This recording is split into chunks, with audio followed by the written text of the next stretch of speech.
Meghan and Michelle, happy Mother's Day. There are few mothers who have occupied spaces of global influence and respect such as Michelle Obama, the former First Lady of the United States, and Meghan Markle, the Duchess of Sussex. Michelle called herself Mom-in-Chief when she was in the White House. Prince Harry and Meghan reminded us that Archie is their #1 priority and that they construct their schedule around him. Meghan has one son, but come summer 2021 she will have a daughter too. Meghan and Michelle are mothers raising children. Meghan met Michelle when she married Prince Harry, who is a friend to the Obamas. If you are friends with a man, naturally you are friends with his wife as well. Michelle and Meghan both believe that women should support each other. Michelle is blessed to have Marian Robinson, her mother, who helped raise her girls during the time they were in the White House. Doria is the rock of the Sussex family. Harry calls her amazing and Archie absolutely adores her, and to Meghan she is a confidant. In all the milestones of Meghan's life, her mother Doria is always present and supportive. In Doria, Meghan has a role model on how to raise successful children. Meghan has big shoes to fill and we are confident in her abilities. Doria has remained in silent dignity for 4 years, watching her daughter being internationally bullied, offering private support. What Marian and Doria remind us is that the hand that rocks the cradle rules the nation. Michelle has been generous and kind and a trailblazer, sharing authentically about balancing motherhood and a career. We loved Meghan's interview in the Vogue 2019 September edition as they discussed motherhood. The First Lady Michelle sent the Duchess the kindest message on Mother's Day. Lovely to see women supporting each other. Duchess Meghan first asked the former First Lady to participate in her secret project over a lunch of chicken tacos while she was pregnant with her son, Archie. They covered big topics from parenthood to girls' education. The Duchess of Sussex: what has motherhood taught you? Michelle Obama: being a mother has been a masterclass in letting go. Try as we might, there's only so much we can control.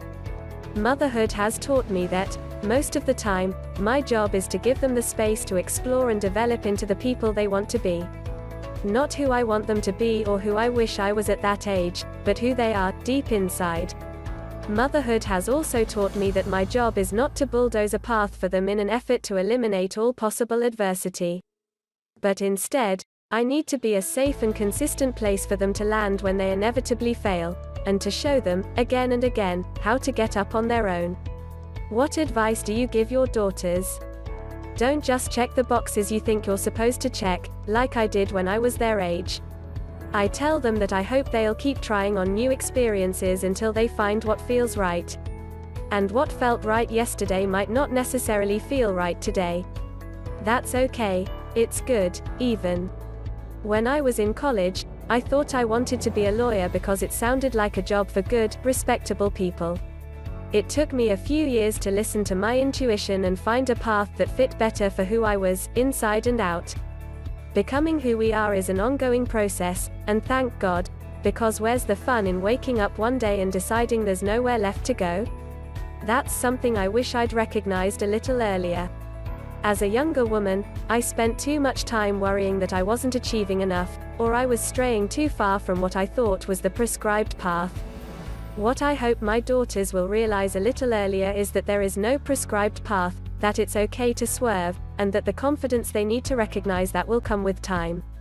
How would that advice be different if you were offering it to sons? Or would it be the same? It would be exactly the same. My parents, particularly my father, taught my brother and me at an early age to treat boys and girls exactly the same. When I was still in elementary school, my dad bought my brother a pair of boxing gloves. But when he came home from the store, he was carrying not 1, but 2 pairs of gloves. He wasn't going to teach his son to punch without making sure his daughter could throw a left hook, too. Now, I was a little younger and a little smaller than my brother, but I kept up with him. I could dodge a jab just like he could, and I could hit just as hard as him, too. My father saw that. I think he wanted to make sure that my brother saw that as well. What inspired you to start the Girls' Opportunity Alliance, a program of the Obama Foundation that seeks to empower adolescent girls through education? And what is your goal? Today, nearly 98 million adolescent girls around the world are not in school. That's a tragedy, for the girls, of course, but also for all of us. Think of everything we're missing out on. We know that when we educate girls, when we truly invest in their potential, there is no limit to the good it can do. Girls who attend school have healthier families, they earn higher wages, and the world gets to experience the full expression of their gifts. I formed the Girls' Opportunity Alliance because I've seen the power of education in my own life. And I believe that every little girl, no matter her circumstances, deserves the opportunity to learn, grow and act on her knowledge. So, we're connecting grassroots leaders already working on the ground in countries all over the world, helping them to learn from each other and get the resources, support and platform they need to lift up girls in communities that can use a boost. And we are grateful to all the people around the world who have supported this program and are interested in taking action to help. If you were sitting down with your 15-year-old self, what do you think she would tell you, seeing who you have become today? I love this question. I had a lot of fun when I was 15, but when it came right down to it, teenage me was pretty by the book, straight A's through the roof standards for herself. So I imagine that she'd be proud of how far I've come, but she wouldn't let me off the hook, either. I feel like she'd give me one of those silent nods of recognition, you know? She'd remind me there are still too many girls on the south side of Chicago who are being shushed, cast aside or told they're dreaming too big. She'd tell me to keep fighting for them. If I'm being honest, she'd probably smile about how cute my husband is, too. And now to shift gears for a moment, and end with a wild card question. What is the most beautiful sound that you've ever heard? When Malia and Sasha were newborns, Barack and I could lose hours just watching them sleep. We loved to listen to the little sounds they'd make, especially the way they cooed when they were deep into dreaming. Don't get me wrong, early parenthood is exhausting. I'm sure you know a thing or two about that these days. But there is something so magical about having a baby in the house. Time expands and contracts. Each moment holds its own little eternity. I'm so excited for you and Harry to experience that, Meghan. Savor it all.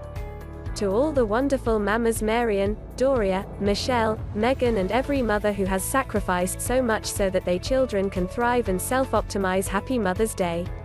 If you liked this video, make sure you give it a thumbs up and share it with your friends. Also, if you have not already subscribed to the Duchess of Impact channel, subscribe, and don't forget to hit that bell icon, so you never miss any updates.